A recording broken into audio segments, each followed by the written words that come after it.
Handling difficult conversations with clients. In this video, you will examine ways of making difficult conversations with clients less stressful and more productive. By the end of this lesson, you should be able to describe typical financial planning issues that create client stress, discuss techniques that will allow you to skillfully manage difficult conversations, and apply these concepts in client situations. Last lesson, you learned about the importance of exploring the two stories, yours and theirs, the two sets of feelings, and the two images of self-identity. Now let's apply this to working with our clients. There are numerous sources of conflict when engaged in financial planning work, including client behavior, planner behavior, and portfolio performance.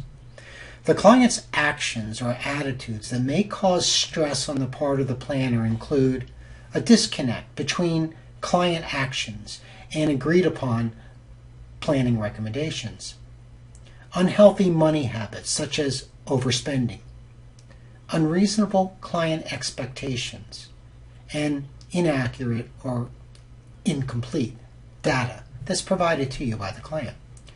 The financial planner's actions or attitudes that may cause stress on the part of the client include failure to perform as promised, lack of transparency, for example, about fees, procedures, lack of ongoing communication, and disrespect. Of course, portfolio performance is a key concern for the wealth manager, although you might be surprised to know that most of the conflict is related to the relationship, not stock market volatility. While behavior and attitude are fundamental issues leading to difficult conversations, the manner in which the conversation is started and conducted may worsen the situation. 5 examples that would typically make matters worse are blindsiding the client with totally unexpected bad news or criticism. Where did that come from? A tone of voice that attacks the person's character and demonstrates a lack of respect. For example, your cash flow situation is a mess. Do you really think you can keep on buying on credit cards? Failing to hear the client's side of the story. Judgmental or condescending tones, where the planner is positioned as an expert with all the answers rather than an advisor for the client.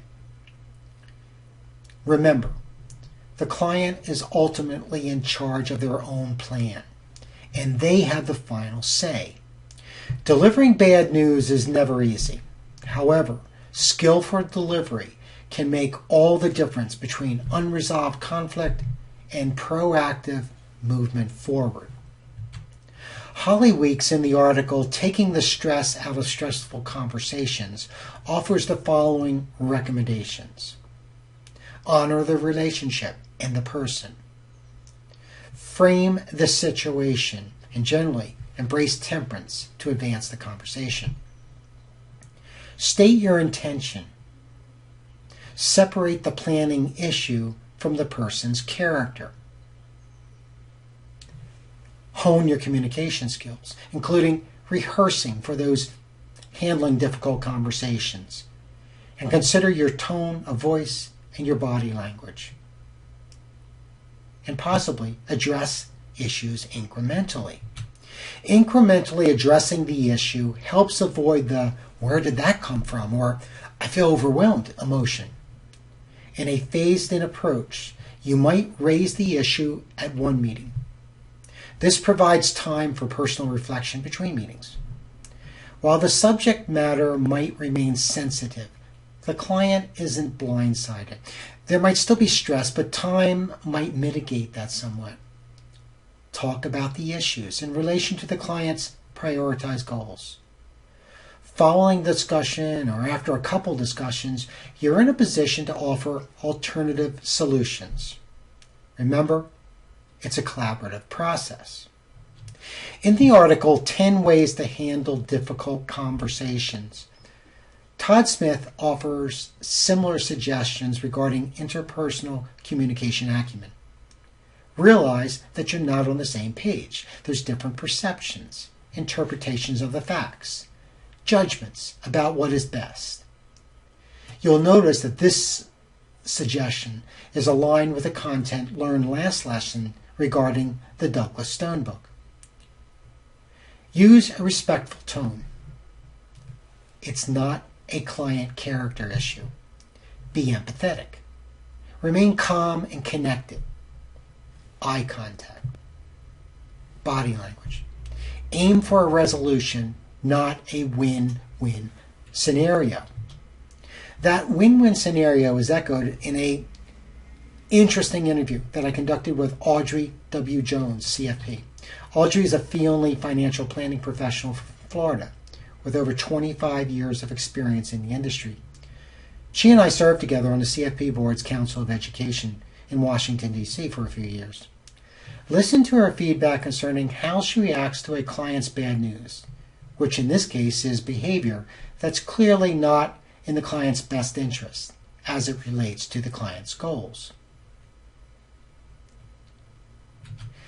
Do you see how Audrey reframed from being judgmental? She thanked the client for being upfront with her and then proceeded to assess the consequences of that action in relation to the client's plan. She even offered actions that could counter the client's behavior. So, what do you think, Mr. or Ms. Client? She positioned herself as a trusted advisor, not an authoritative parent. Notice how this strategy lines up with Lee Brove's caring feedback model. Now, that model was designed for dealing with employees and moving through 5 stages. 1. State the purpose of the meeting. 2. Frame the situation. 3. Frame the consequences on the firm and the employee. 4. Make it a dialogue. And 5. State your request as the manager. Putting on the financial planner's hat, we can move through the same stages. State the issue. Restate what the client told you and what they plan to do or the actions that have already been taken. Show the consequences of action or inaction on goal achievement. Engage the client in a discussion about the action, consequences, and counteraction, and collaboratively agree to the modified plan. In a very popular TED video, Simon Sinek talks about leadership from the inside out. In other words, as an inspirational leader, we always start from our core mission, our core belief. From there, the discussion moves to how the mission is achieved, including processes, standards, organizational culture. Only then do you communicate the services or the products offered. The same mindset applies in communicating to the client. Our mission is to help our clients reach their goals and secure a better financial future for themselves and their loved ones. When we communicate that heart core issue through our discussions about the issues, our questioning in order to understand the client's story, and collaborations with the clients, we duplicate that caring feedback model. That will sustain the relationship through challenging conversations. In the article, 5 Steps to Handle Stressful Client Interaction, the author offers these recommendations. Manage your own stress level so that you can come from a neutral position. Acknowledge the client's perspective and concerns concerning their circumstance. Be curious and apply active learning, active listening. Ask open-ended questions. Understand the situation and offer reasonable alternatives. Recommendations 2 through 5 are consistent with what we've already discussed. But let's focus on recommendation number 1, which suggests that we need to apply emotional intelligence. We need to name our own emotions and self-regulate. That might mean getting away for a short while, by taking a walk or working out, meditating, or taking just a mental step back from the situation. You want to be in a non-judgmental, neutral position so that you can give unbiased feedback. Emotional intelligence is an important attribute for planning professionals. The other side of emotional intelligence is the ability to identify the emotions impacting the client. For example, more than one student shared stories in which the client maintained a portfolio that was either too conservative or too concentrated. For these clients, the portfolios weren't investment vehicles, but rather memories filled with emotion. For one student, it was an inheritance from a departed parent, and as shared by her client, she lost the parent once. She can't lose her again. Therefore, the entire portfolio was held in cash equivalents. You'll need to address that emotion before anything can happen, and that might occur by reframing what exactly the parent gifted her. It wasn't any particular stock or mutual fund. It was a means to be financially better off. It was a start. It was an empowerment to move forward. The same issue applies to parents who are inadequately funded for retirement but shift funds toward their children's education. Decisions are never purely based on cognition. There are numerous sources of intense emotions when working with financial planning clients. These include typical life transitions, including loss of a spouse, disability, divorce, marriage, birth of a child, change of a career, sudden money, or a relocation, the loss of property or income, business, stock market, jobs, a bankruptcy, change in health, excessive debt and cash flow problems, and, of course, family dynamics.